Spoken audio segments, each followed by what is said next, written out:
La muerte de un alto comandante de la Guardia Revolucionaria de la élite de Irán, producto de un ataque al consulado iraní en Damasco, es una combinación letal, provocada por Israel, por Benjamin Netanyahu, para ser precisos. Los cazas F-35 penetraron en Siria y consumaron lo que podría ser uno de los peldaños más elevados en esta escalada de conflicto en Oriente Medio. ¿Por qué lo hizo Netanyahu? ¿Qué podría responder Irán? ¿Qué impacto tendrá el deceso de Mohammad Reza Zahedi, el alto comandante?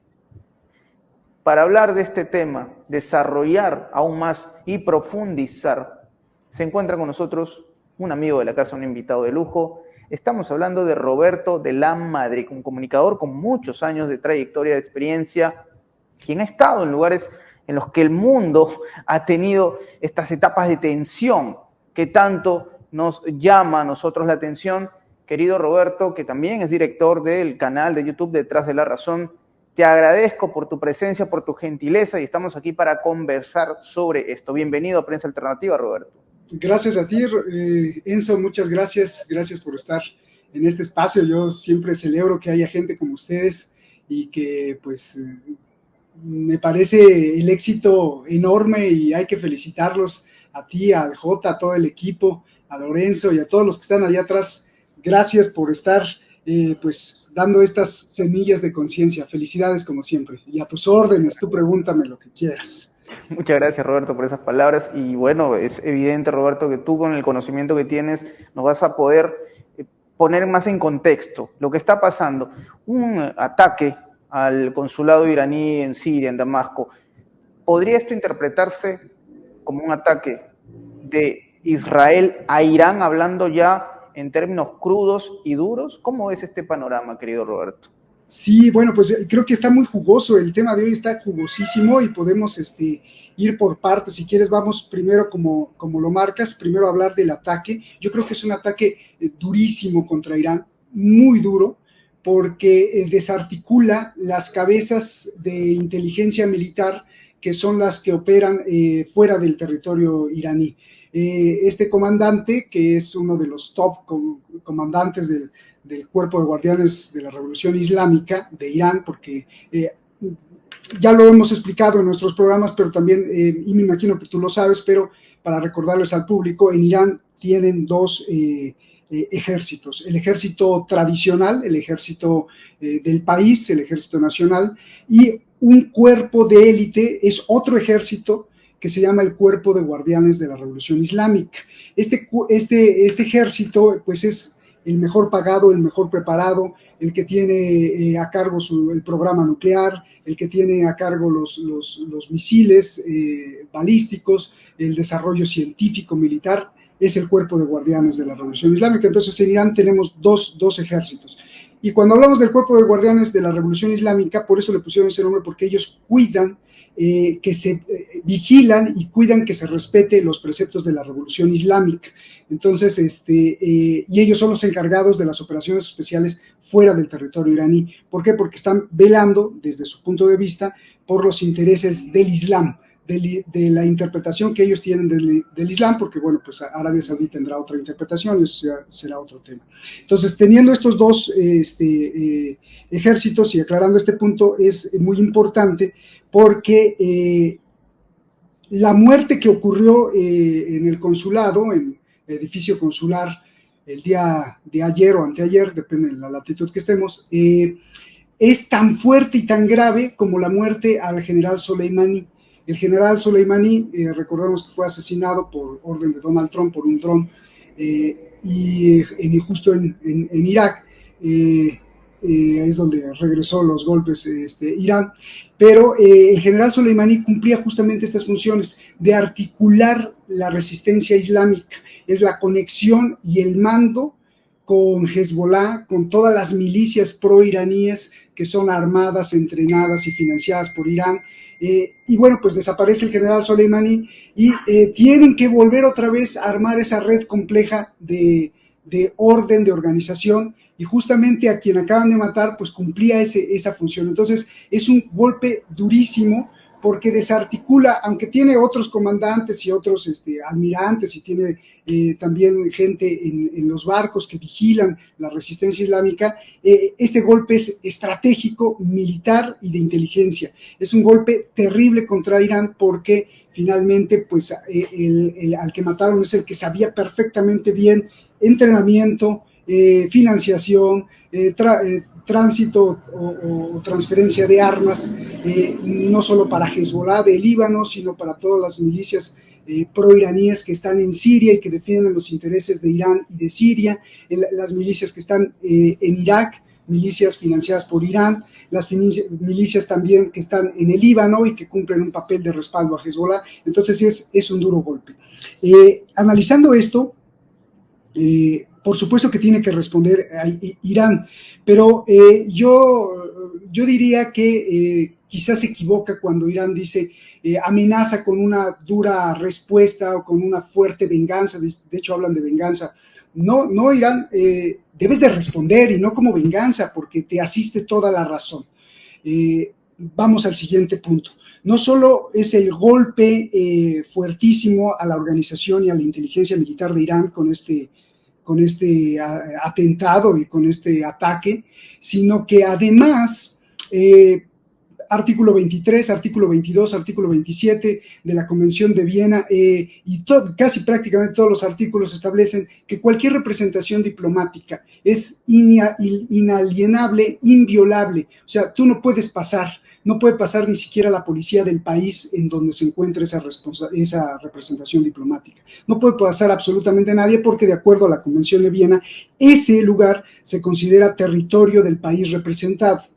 Entonces, si no puedes pasar tú siquiera como nacional o país o policía nacional y que quieres entrar porque supuestamente se cometió un delito dentro del embajado o del consulado, mucho menos pueden pasar unos misiles y de otro país a atacar y destruir. Entonces, esto es un casus belli clarísimo, clarísimo.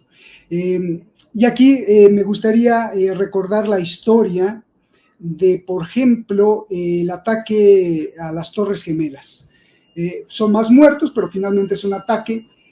Y Estados Unidos, sin presentar pruebas, con los simples rumores, ellos lo manejan con fuentes de inteligencia, 2, 3, ni siquiera fue el gobierno de un país ni la representación democrática de un país o el reino de un país, sino que fue una milicia que se encontraba en un país. Con esos 3 puntos, que ni siquiera se cumplen como se cumplen aquí en el atentado de Israel a Irán, Estados Unidos se dio el privilegio y el derecho y además le aplaudió todo el mundo, incluido Rusia, porque hasta Putin le fue esos días a llevar flores y a estar de luto con todos los que se murieron en las Torres Gemelas. Pues se autoproclamó el juez y se dio el autoderecho de invadir otro país.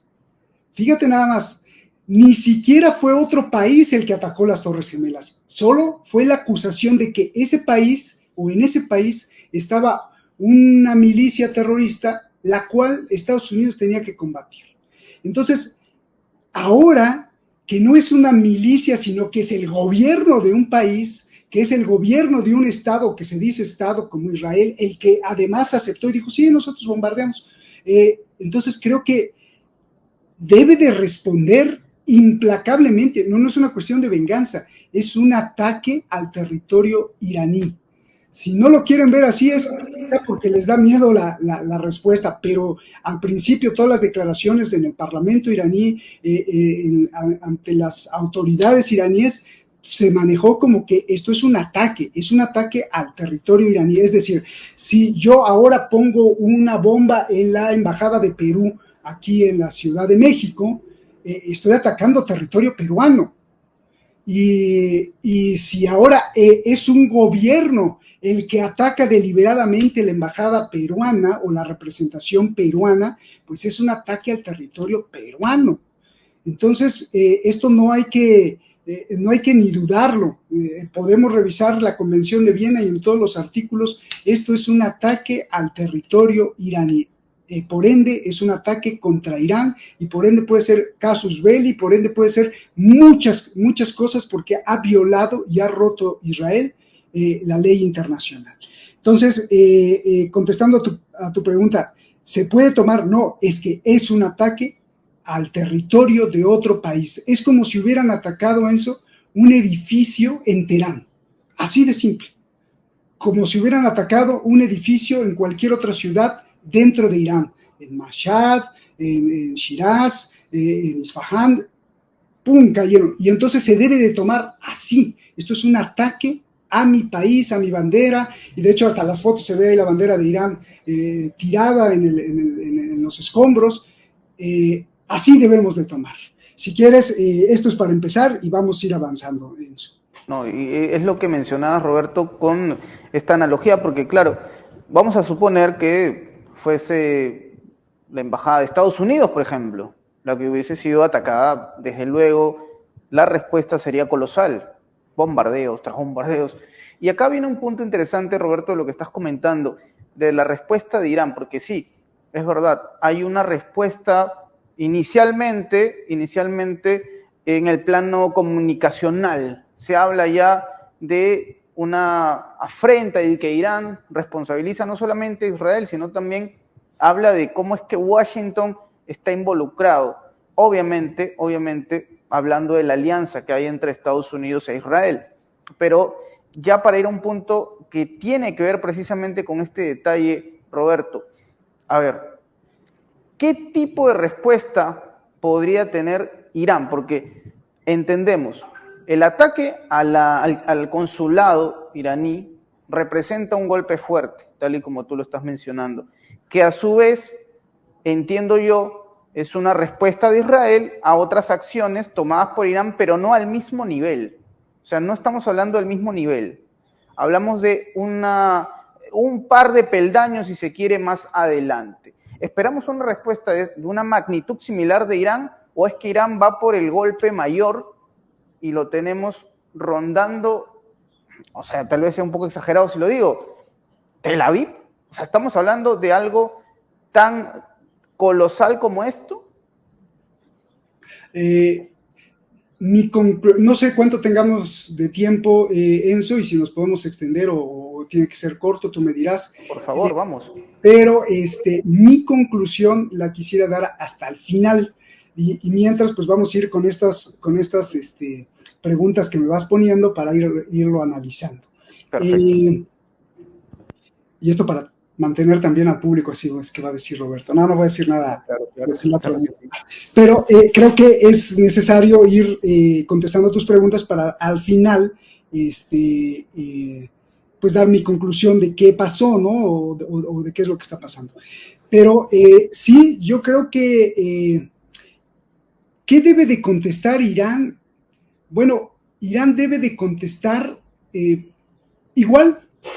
O sea, si en este momento Irán bombardea, le pone una bomba, le activa un misil, digo, yo estoy en contra de la violencia, completamente en contra de la violencia, pero si en este momento vuela la embajada, el consulado de Israel en Francia o en Turquía o en cualquier otra parte del mundo, pues todo el mundo le va a dar la razón a Irán, ¿no? Porque dice, bueno, pues tú le volaste un pedazo de consulado, bueno, ya contestaste, ¿no? Y le va a dar la razón, ¿Qué se debería de hacer? Pues un juicio, pero el juicio va a estar difícil porque la Corte Internacional de Justicia pues está un poco coludida por las 5 potencias, unas vetan lo que no les conviene y pues Estados Unidos va a bater alguna resolución, y luego la ejecutoria es por parte del Consejo de Seguridad de la ONU, entonces Estados Unidos pues va a vetar ahí las resoluciones. Entonces, si llegara a contestar, tendría que tener la fortaleza para contestar, medirlo bien y volarle un pedazo de consulado. Esa sería la respuesta equidistante, equilibrada, que no me gusta la violencia, pero veo que el mundo y la comunidad internacional le daría la razón a Irán e incluso le aplaudiría. 2, creo que el pueblo iraní está harto de tanta retórica y de tanta habladuría. Desde que yo estuve ahí, pues son las mismas palabras. el enemigo va a ser vencido, pronto va a caer, estamos a punto de ver cómo desaparece Israel, e Israel ha hecho y hace y deshace tropas iraníes, y no pasa absolutamente nada. Yo creo que es el momento preciso para que la dirigencia, el gobierno iraní, de verdad responda, porque si no el pueblo e incluso la comunidad internacional e incluso los críticos del imperialismo e incluso los amigos de Irán, pues van a decir, estos tipos siempre prometen y no pasó nada. Y ve ahí lo que pasó con el general Soleimani. Prometieron una venganza implacable y lo iban a hacer público y nunca pasó nada. Dicen las fuentes de inteligencia de Irán que sí se vengaron y mataron a varios generales, pero no mataron a un general de Estados Unidos de la altura de Soleimani, primero. Segundo, no lo mataron tampoco públicamente, sino si lo mataron por ahí porque se murió alguien en el Golfo Pérsico y creo que se murió otro en Estados Unidos y dicen que fueron ellos, pero nada más. Entonces, sí, creo que Irán es el momento en que debe de demostrar que tiene fuerza, que tiene valor,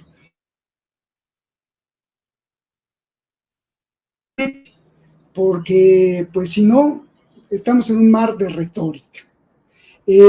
3, no es venganza, sino que debe de ser la justicia equilibrada. O sea, Irán no puede hablar de venganza, y estoy viendo que los medios iraníes están hablando de venganza. No es venganza, es simplemente, oye, destruí tu casa, Enzo, pues lo mínimo que puedes hacer es, si no hay un aparato judicial para establecer justicia, pues por lo menos aviéntale al vecino que te destruyó tu casa algo, ¿no? Para que se demuestre que existe, ¿no? En caso de no confiar en las instituciones de justicia.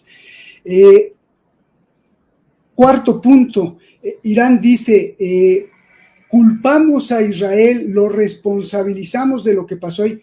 Es que no hay necesidad de culparlo ni de responsabilizarlo. Israel mismo aceptó, Israel dijo, yo bombardeé, punto, ¿no? Entonces, como que presiento que le están dando un poco la vuelta y no se quieren meter en más líos, y bueno, eso ya lo diré al final. El asunto es ese, no sé si te contesto con estos 4 o 5 puntos de sí, qué claro, debería de hacer. Pues yo creo que debería de contestar implacablemente, como siempre nos los ha prometido Enzo.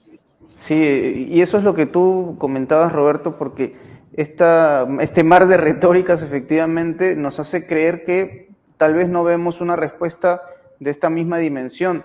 Lo que más bien pasó fue que Irán, en su explicación de los hechos, de lo ocurrido en Damasco, habló de una responsabilidad también compartida con Estados Unidos. Y aquí entra otro punto interesante, Roberto, el factor Estados Unidos, que es algo que me gustaría también tocar, porque hemos presenciado en los últimos días un distanciamiento tal vez frente a cámaras. Uno no sabe qué es lo que pasa realmente por la cabeza de Netanyahu o del propio Blinken o del propio Biden, pero una especie de distanciamiento, un Israel, o mejor dicho, sionismo más rebelde, casi ignorando las advertencias del propio Estados Unidos. Lo hemos visto con lo que está pasando en la Franja de Gaza y la amenaza de Netanyahu de ir a barrer con todo en Rafah. ¿Qué posición encuentra ahora mismo Estados Unidos en esta situación, Roberto, para ti? Pues creo que tendré un poco de precaución, porque las palabras inmediatas después del ataque de Israel al consulado iraní salió a decir el portavoz ahí de la Casa Blanca, no, nosotros ni sabíamos. Y efectivamente yo creo que ni sabían, y esto es parte de las locuras de Netanyahu, y Estados Unidos se iría con mucha precaución porque no quisiera involucrarse. En este momento no le conviene porque está ocupado con lo de Ucrania y está ocupadísimo con lo de Taiwán, que esa es la guerra buena para Estados Unidos.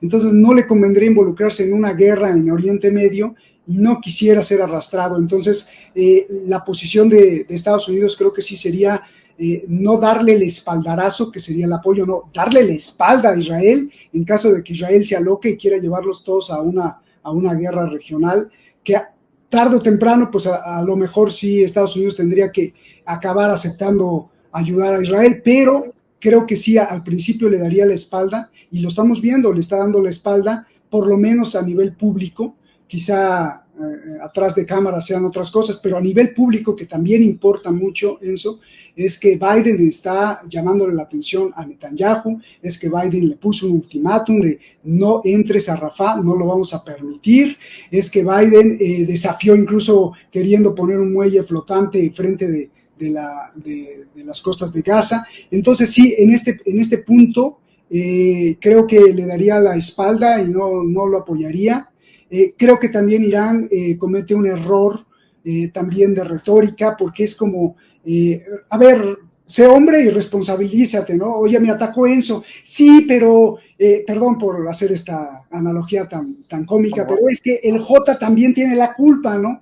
No, o sea, ya vas a empezar a echar la culpa a más, no, a ver, centralízate en Israel. Israel te atacó y tienes que responder forzosamente, sea que hagas un escándalo en la ONU, que hagas varias demandas en la Corte Penal Internacional y en la Corte Internacional de Justicia, dos instrumentos diferentes, sea que levantes la voz, pero no quedarse en, no, bueno, pues también vamos a responsabilizar al Reino Unido porque le ha vendido armas y porque ha solapado a Israel. Por supuesto que todos tienen que ver, pero en este ataque tan preciso, sí creo que Irán tiene que ser muy preciso y muy claro. Israel nos atacó y te vamos a atacar y punto. Pero todo este mar de verborrea, de amenazas que no se cumplen, que el pueblo iraní ve que dicen, pero no se cumplen. Entonces, sí creo que ahí no debería de involucrar a Estados Unidos. Enzo, hay muchas cosas más que hablar, así que te escucho con tus preguntas. Yo quiero llegar a un punto también, Roberto, muy interesante, porque claro, vamos a suponer que el mar de retórica finalmente acabe y veamos a un Irán más desenfadado ante Israel. La pregunta es, en el plano militar, si se quiere, ¿quién debe tener mucho más miedo, Roberto, en este escenario? Considerando objetivo Israel, considerando objetivo Irán. Supongamos que finalmente esto se salió de control e Irán va por todo contra Tel Aviv. ¿Cómo ves tú un escenario en este, digamos, en este panorama, pues, ¿no? Esa sería parte de mi conclusión, no lo veo. Yo creo que los dos tendrían igual de miedo. Y ahora con las cosas que están pasando, yo diría que Irán tiene un poco más de miedo. Porque, estuve ahí, tuve acceso a cuestiones de inteligencia y es tan fácil de explicar esto. Israel no tiene la capacidad para vencer a Irán convencionalmente. Irán no tiene la capacidad para vencer a Israel con la alta tecnología militar. Entonces tienen una destrucción mutua asegurada. Es decir, Irán tiene la capacidad de lanzar decenas de miles de misiles contra Israel y desaparecerlo del mapa. Israel no puede detener todos esos. Pero Israel tiene la capacidad de lanzar 3 bombitas estratégicas nucleares y dejar en llamas a Irán.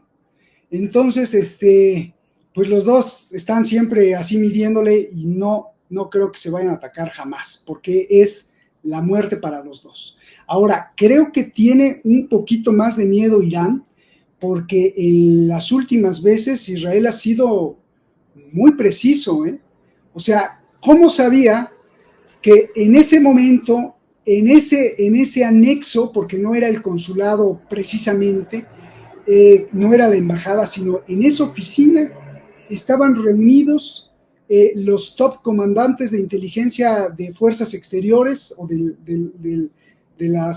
los procesos exteriores militares que tiene Irán? ¿Cómo sabía, con qué precisión, sin dudar, y si no se les escapó ningún misil para otro lado, sino bombardearon y fue. Y así pasó también en Beirut, con otro de los comandantes o top dirigente de Hamas, y así ha pasado. Entonces Israel está demostrando que tiene una capacidad como de cirujano y decir, hago esto, y eso probablemente lo estén sopesando la inteligencia iraní y el ejército y el cuerpo de guardianes de la revolución de Irán, esté sopesando, porque sí está demostrando Israel que tiene inteligencia precisa, que tiene precisión en el ataque y que son implacables, o sea, llegaron F-35, dispararon, se regresaron y se acabó, y acabaron con ellos. Eso se me hace verdaderamente grave, ¿no? Y hay además ahí como le dicen los estadounidenses, un breach, hay ahí una fractura de inteligencia, yo creo que en la inteligencia iraní, porque pues no son adivinos los israelíes, entonces deben de haber tomado datos de inteligencia de alguien para poder saber que ahí estaban reunidos en ese momento, en esa hora, en ese minuto preciso, para ver bombardear y en ese sitio preciso, ¿no? Entonces, sí, me parece que ahí podría tener un poquito más de miedo Irán, pero en el asunto general, pues los dos tienen una muerte asegurada, Enzo. Un final que no, o sea, esperemos que no lleguemos a estos niveles, Roberto. Yo quisiera adentrarme un poco más en Netanyahu, ya que estamos hablando de quien desde luego fue el que dio la orden, ¿no? Entendemos que Netanyahu es hoy en día el rostro visible del sionismo. Esta personalidad bastante extraña de este personaje, Roberto, ¿cómo o qué impresiones te deja este comportamiento del líder del sionismo actual respecto a estas últimas acciones? Es decir, hemos hablado de lo de Rafah, una posición casi inhumana, no casi inhumana en realidad, ese es el término para referirnos a Netanyahu. ¿A dónde va a terminar o cómo va a terminar este personaje, Roberto? ¿Qué impresiones te deja las actitudes del primer ministro de Israel? No se te olvide esa pregunta. Para cerrar la otra parte, me gustaría hacer un apunte a la cuestión militar y a la cuestión de temores, miedos y de estrategias. Hay algo importante que me gustaría alertar y denunciar. A ver, fueron F-35 que bombardearon. Primero Israel dice, yo lo hice, pero no bombardeé una sede diplomática, bombardeé la casita que estaba junto al consulado, y además estaban ahí los comandantes de los grupos que yo considero terroristas o la relación que considero terrorismo, y pues es un objetivo válido de guerra. Y además no bombardeé el consulado, mucho menos la embajada, y estoy en mi derecho. Entonces, con esa se excusa a Israel, lo cual siento que está equivocado, porque aunque fuera la casita de junto, o el edificio de junto, sí creo que pertenece al gran complejo diplomático iraní en Damasco, que agrupa la embajada, que agrupa el consulado y otros anexos, ¿no? Entonces, bueno, así se las gastan los israelíes, seguramente esto pues también por orden de Netanyahu. Dos, son los F-35, estos F-35 de los cuales yo mismo nos hemos burlado, porque son los aviones que han salido defectuosos, que se les ha vendido a varios países y que de pronto pues no funcionan bien. Y bueno, pues con estos aviones defectuosos entraron con la mano en la cintura, bombardearon y se regresaron. Entonces, esto me indica ya otra cosa, que no están ni tan defectuosos, o que los sistemas de defensa están muy defectuosos, tanto de Irán como de Siria.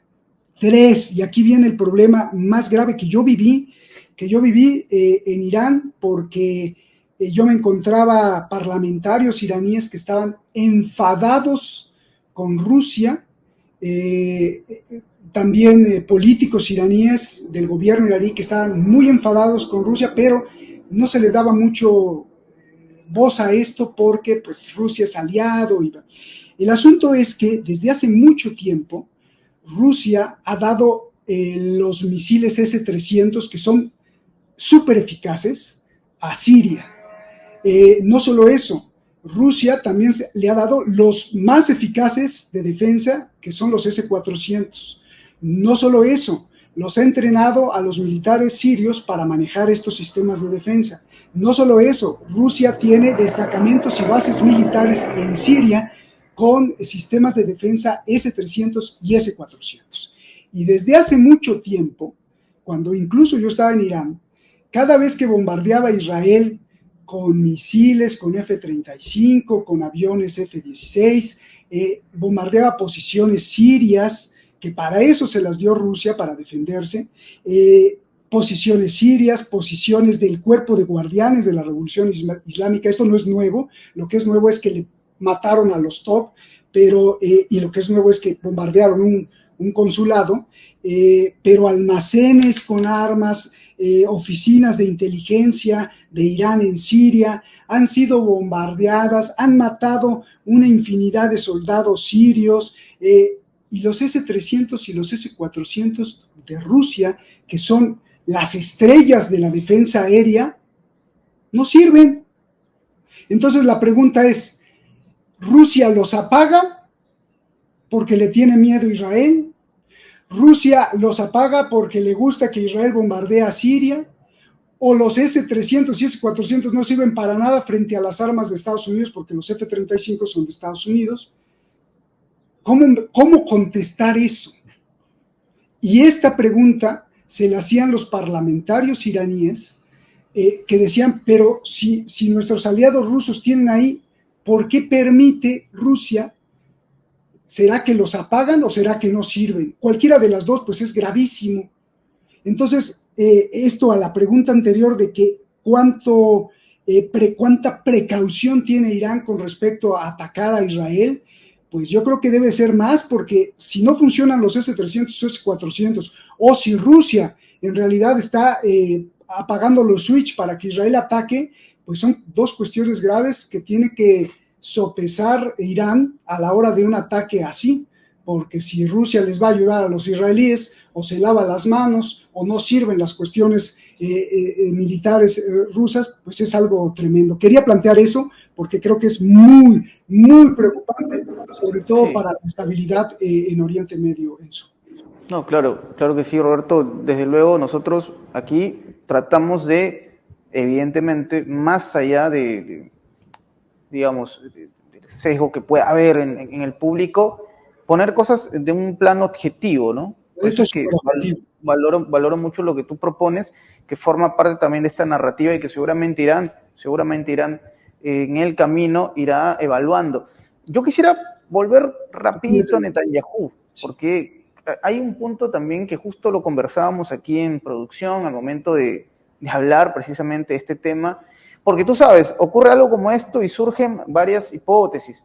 Y entonces uno se pregunta, viendo obviamente que en los últimos días hay una oposición interna muy marcada para el Netanyahu, ha perdido credibilidad, hemos visto protestas en Jerusalén. Entonces uno se pregunta si es que este ataque contra Irán sea tal vez, no sé, un intento, un plan macabro que busque una reacción enorme de parte de Irán, que esto a su vez le dé un mayor margen de maniobra interna a Netanyahu, porque evidentemente un Israel en llamas va a continuar con un líder como él, en ese instante, en esa complejidad. ¿Ves tú algo como esto, Roberto? ¿Cómo lo consideras? Sí, a nivel práctico, en estado de guerra, pues no podrían cambiar, no podría celebrarse elecciones, no podrían cambiar de líder, y Netanyahu tendría que seguir gobernando. Pero eso es a nivel práctico y sí lo veo muy, muy posible que lo tenga en la cabeza Netanyahu, pero yo veo un poquito más allá. También se maneja que en la cabeza de Netanyahu, como está acusado por corrupción y tiene problemas y tiene que enfrentar a la justicia, pues también todo esto le sirve para eludir a la justicia, porque justamente pues está dirigiendo cuestiones de seguridad nacional y esto pues lo retira de los tribunales, ¿no? Pero aún así yo veo un poco más allá. Yo veo a un Netanyahu muy radical, a un Netanyahu que creo que está haciendo su papel, que está actuando perfectamente conforme a su papel. ¿Cuál es su papel? Su papel es un papel de genocida, de un criminal terrible, y que creo que midiendo la geopolítica, la estabilidad del dólar, el poder de Estados Unidos, los momentos que vive China, los momentos que vive Rusia, creo que él también piensa que es ahora o nunca. Entonces, creo que está decidido, eh, él no de empezar una guerra así directa contra Irán, pero creo que está decidido a ir a la guerra, porque sabe que esta es quizá la última oportunidad para que Israel, de una buena vez, de una forma genocida, acabe con el problema palestino.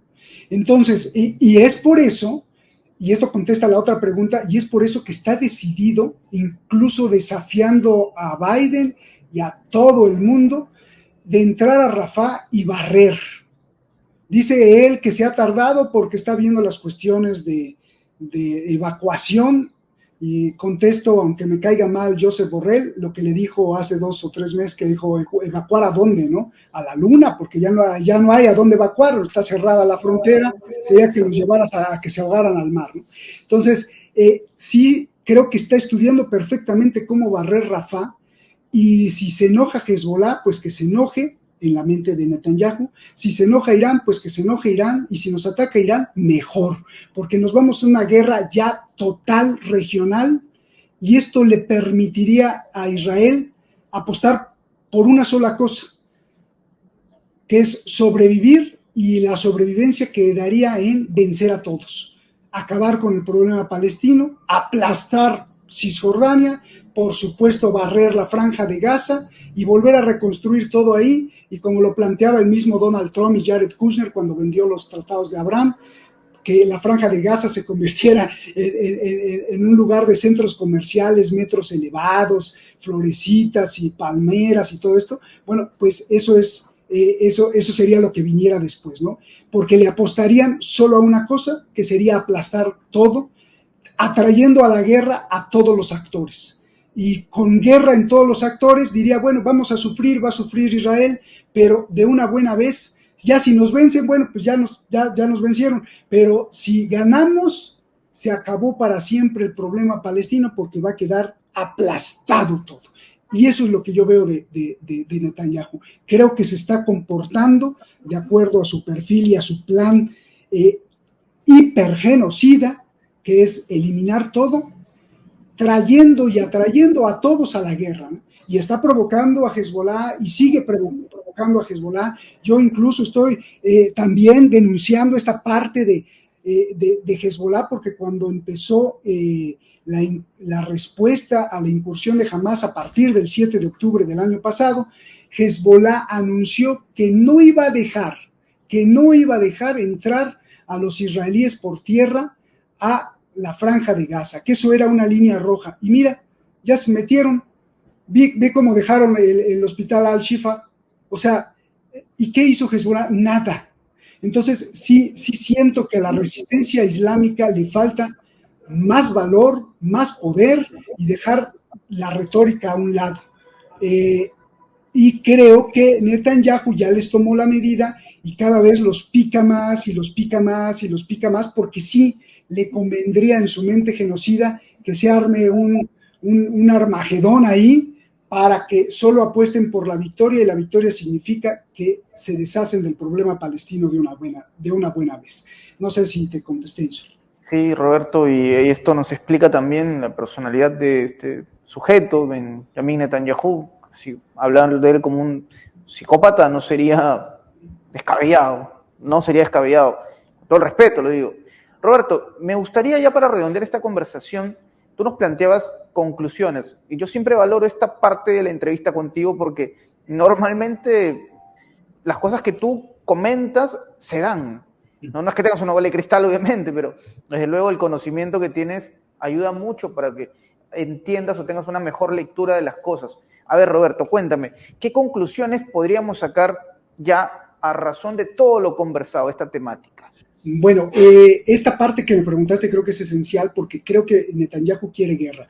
No es parte de los que piden la destitución, son los super ultra ortodoxos, que se me hace otro fenómeno de racismo religioso. Imagínate tú que en un país no vayan al servicio militar los jóvenes que se dedican a estudiar la religión, ¿no? Y los otros sí que se vayan a morir, pero yo como estudio a profundidad la Torá, la Biblia de los judíos, pues yo estoy exento, ¿no? Entonces, en Netanyahu se le ocurrió que también esos fueran al servicio militar, y el servicio militar es que si están en guerra, pues tienen que servir en la guerra, ¿no? Ahí veo un detalle muy importante, una primera conclusión. Netanyahu quiere guerra. No es que Netanyahu haya dicho, ay, voy a ser justo con los otros jóvenes israelíes. No. Si lo que quiere es que se le están acabando los conscriptos y que se le están acabando las tropas, y dice, pues todos vamos a la guerra, ¿no? Incluidos los ultraortodoxos. No porque no los quisiera respetar o porque quisiera igualdad con los otros jóvenes que no estudian la religión y eso sí cumplen con su servicio militar. No, yo lo que veo ahí es que está previendo que venga una guerra y necesita toda la fuerza militar de los jóvenes. Entonces creo que por eso se le ocurrió proponer esta ley de que vayan también los ultraortodoxos a hacer el servicio militar. Dos, no hay que dejar de informar que previo al ataque del consulado iraní en Damasco por Israel y sus F-35, horas antes, Irán, a través de sus milicias que financia, que entrena y que arma, pues atacó también una base militar dentro de Israel, en Eilat, que es en la parte sur, y ahí atacó una base militar, le mandó de estos drones que hace Irán y destruyeron un hangar de una base aérea de Israel. Entonces, aquí viene mi conclusión. Yo lo que creo es que por lo menos en los próximos 2 o 3 meses no va a pasar nada. Y probablemente nunca pase nada. Esto que vimos ahora es una guerra de mensajes. Yo te mando un mensaje, como lo han mandado desde hace años, te mando un mensaje, me matas a uno o me destruyes algo, bueno, pues entonces yo te destruyo algo y yo te destruyo algo. Y entonces, ¿por qué? Porque a veces los extremos se necesitan. El enemigo externo es necesario para el otro, para que haya la subsistencia de programas militares, recursos económicos de ambas partes, y así se la vayan pasando la vida, porque finalmente eso significa cotos de poder. Y probablemente, ojalá que me equivoque, pero probablemente sí, digo, ojalá que me equivoque, no porque quiera guerra, sino porque quiero una solución pacífica, pero parece ser que no, parece ser que en esta guerra de mensajes de, Enzo, te mando un misil a tu dedo, entonces te destruyo el dedo, entonces yo me enojo y pura retórica, reflectores, pero entonces tú me mandas uno para acá y entonces me destruyes otro dedo y entonces luego ya se compone ese dedo y luego te destruye, pero nunca van a entrar en guerra porque están en una guerra de mensajes en donde construyen la retórica y construyen la narrativa del enemigo externo, que todo tiene la culpa a él, y así, si tú en Irán escuchas, toda la culpa la tiene el sionismo. Y en Israel toda la culpa la tiene Irán y su inteligencia, que se mete como pulpo y desestabiliza países y el entorno. Entonces, yo lo que creo es que esto es una guerra de mensajes, que efectivamente Israel violó todo, destruyó un consulado que es imperdonable, pero horas antes Irán también le bombardeó una base aérea de la Fuerza Aérea de Israel. Y entonces, pues ahí se van. El único problema que yo veo en parte de mi conclusión es que en esta guerra de mensajes, pues cada mensaje que vemos está subiendo de tono. Pero, pues aún ahí también creo que a veces hay picos y crestas y valles y crestas, y entonces pues sí subirán de tono, luego bajarán un poquito, subirán, y ahí se la llevarán. Hasta que algún loco, como Netanyahu, no se le ocurra decir, bueno, pues ahora sí, no espero, bombardeo, ¿no? Y de pronto vemos un un bombazo en Teherán o un misil, ahí sí ya, pero lo veo difícil, lo veo muy difícil. Eso. Perfecto, perfecto Roberto, sí, pues empujones, codazos, exagerando quizás puñetazos, ¿no? Pero balazos aparentemente no van a pasar, aparentemente, pero tú lo has dicho también Roberto, con Netanyahu, uno nunca sabe, uno nunca sabe. Es Gracias decir, Roberto. muy loco, demasiado, Sí, demasiado psicópata. Pero desde sí, 1980, cuando empezó la revolución islámica fuerte, 1979-80, y que desbarataron la embajada de Israel en Teherán y pusieron ahí la de Palestina, los islámicos, la revolución islámica, desde entonces se han jurado muerte y destrucción, ambos se contestan. Ya cuántos años llevamos y no pasa absolutamente nada, porque es parte de esta misma retórica. Y también los estrategas militares me dirán, Roberto, estás completamente equivocado, lo que pasa es que estamos midiendo fuerzas y pues no nos podemos aventar así. Bueno, entonces yo les contestaría, bueno, entonces en la retórica bájenle de que cada rato dicen, vamos a aplastar al enemigo, ¿no? Ambos, los dos, ¿no? Y mientras los pueblos aterrados, ¿no? Sí, pues es que es parte de lo mismo. Desafortunadamente el negocio de la guerra, Enzo, es terrible y yo le pediría a todos los pueblos del mundo que levantemos la voz y hagamos conciencia y llevemos con toda la fuerza de nuestro corazón al diálogo, a la paz, que eso es más importante que armarnos para la guerra. así Eso. es, Roberto. Compartimos esa mirada. Entonces, querido público, ha sido un honor haber conversado con Roberto de la Madrid. Usted lo puede encontrar en Detrás de la Razón, canal de YouTube que él dirige, que ya tiene, entiendo, ya una buena cantidad de suscriptores. Yo también soy uno de ellos, por cierto. Les invito a que se suscriban a Detrás de la Razón. Prensa Nosotros Alternativa. también somos suscriptores de ustedes. También estamos hermanados. Muchas gracias, Roberto. Un honor nuevamente, querido público. Nos estaremos reencontrando muy pronto. No olviden dejar sus comentarios, comentar y compartir, que es totalmente gratis. Nos vemos en una próxima ocasión.